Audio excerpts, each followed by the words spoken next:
Your C drive almost full because of downloads? In this video, I'll show you how to change the default download location so everything goes directly to another drive like D or E. This is one of the easiest ways to save space and keep your system running smoothly. Let's dive in. Method 1.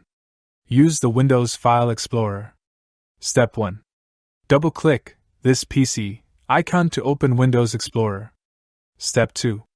Open the destination drive to which you want to move the Downloads folder.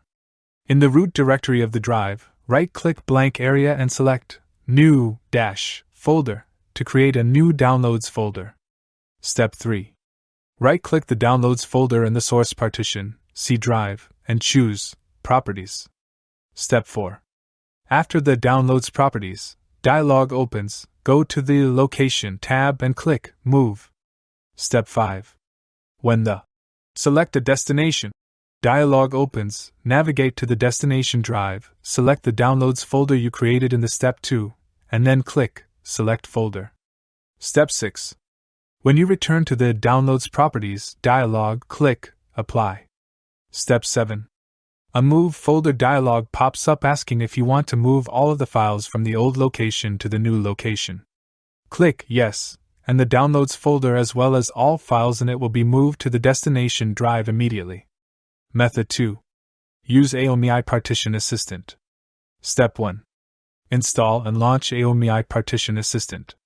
Click Free Up App Mover. Step 2. In the new window, click Move Folder. Step 3. Then add the download folder you want to move to another drive. Step 4. Select another drive as the destination path. At last, click on Move to start moving Downloads folder to D drive.